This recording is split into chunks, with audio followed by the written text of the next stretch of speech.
yeah, trust me, my idea is amazing. Sorry guys, I have to pitch this ad campaign, so just give me a second. Yeah, so my idea for... No one wants to talk about... No, stop. No one wants to talk about your dumb Raid Shadow Legends games or whatever you're talking about. The real thing we're trying to promote is Tank Mobile. I thought I told you that. No, we're not gonna continue to... Look, if you're not gonna help me with my ad campaign, then you're fired, okay? God. So you guys had to see that. I bet you're dying to hear about my ideas for my ads for the Tank Mobile game.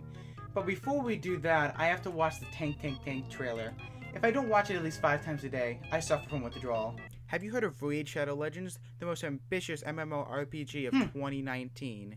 If you have ever been on the internet in the past, I don't know, millennia, you probably know a little game called Raid Shadow Legends. But the real question is it actually good? That was my goal with this investigation, to see if you should actually spend your time with the Raid Shadow Legends. The first thing I needed to do was make a Platinum Games account.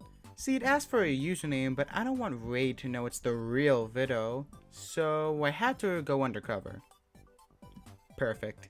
The first thing that happens is that we are in one of those raids this game is known for.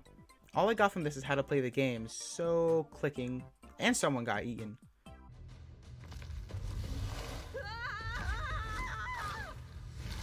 Since our team was trash, they all died, so we have a chance to revive one to be our partner of sorts.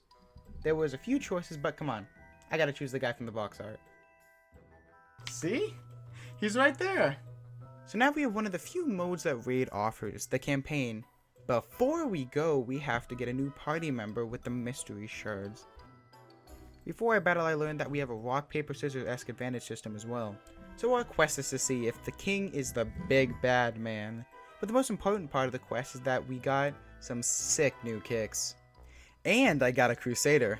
More like a cool satyr.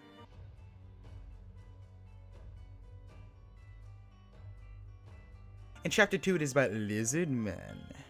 Who doesn't love a little erotic lizard fiction? Ooh, come on, baby. And we have to walk through the sewers, but let's gloss over that.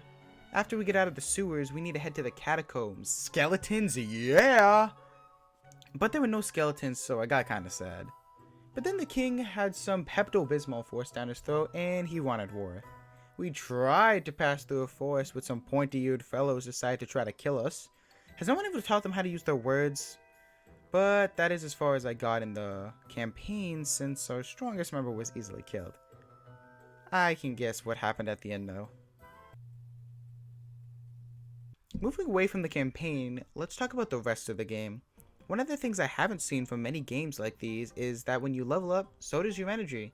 So you're able to play more, which is something I really enjoy, since it's always a pain when there's an energy system in a game. I understand why mobile games do this, to make players come back over and over, but if you just want to play the game, it starts to get annoying. But the real thing that doesn't make sense is how they reward you for playing every 20 minutes or so, but that just messes with the idea of picking it up for a mission or two and then leaving it when the energy system was only created to stop players from progressing a lot in a short amount of time. So we all know how Raid claims to be so innovative with its combat, but it's just clicking. It's so crazy that when I just tap my phone, I just instantly get skill. It's amazing. Now for another mode, which is Dungeons. The basic gist is that it's exactly like the campaign, but instead of playing the story, you play to get items and equipment to better suit your champions. In our first trudge into the dungeons, we got absolutely rolled. So in another attempt at a dungeon, we took advantage of the rock, paper, scissors advantage system. Obviously, I chose the best, scissors, and beat the dungeon. Yeah. We won. Enough about that. We get to talk about the tavern. Yeah. Ugh. So what the tavern does, it lets us level up things without battling, of course. So I gave some beer to my comrades and they got beefed up instead of getting in a bar fight, even though I know how that would have looked like. You were also able to level up your skills to allow them to do more damage and even add some new bonuses. Obviously I gave that to Big Green and Ugly and then we got out of there. Next on the chopping block was Faction Wars. You use your champions of the same factions, example, my main man is an orc, so he can do an orc mission. The problem with this is that I don't have enough champions with the same factions to progress anywhere. So neither do I have the time to grind up more champions of the same factions, but neither do I care. None of that matters because it is time to get into the competitive side of a raid. If you are into that, welcome to the arena. In the arena, you are able to battle other people's champions, which they choose for your fights. It's pretty simple competitive mode. There are seasons. The more you win, the more points you get, and those points are used to raise your rank.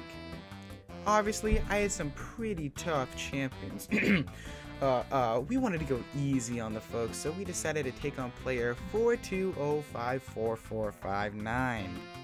Pretty nice name, but I think I have the better one.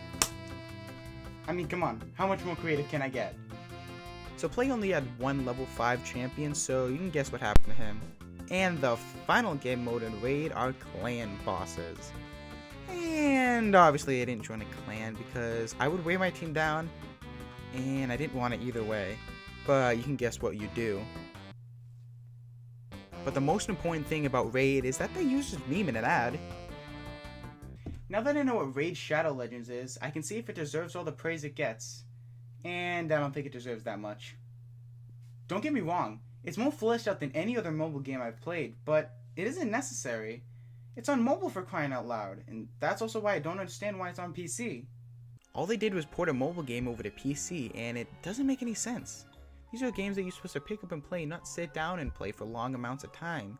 And if you have a computer, I would bet that you have a phone to play Raid on. But as I've been saying, you aren't on your phone to play a story to remember. You are playing a game on your phone when you have the last 5 minutes of class left or you're stuck on the bus. That's why games like Flappy Bird and Candy Crush took off, because they embody what a mobile game should be and they perfected it. What Raid seems to be trying to do is to offer something new on the table, which is commendable, but we know what people want from mobile games. So in all honesty, I don't think there's a reason to play Raid Shadow Legends. I mean, if you want to play it, I guess it's not the worst thing in the world to play, but there are definitely better mobile games to play instead. But I will say how Raid Shadow Legends handled its marketing was absolutely ingenious.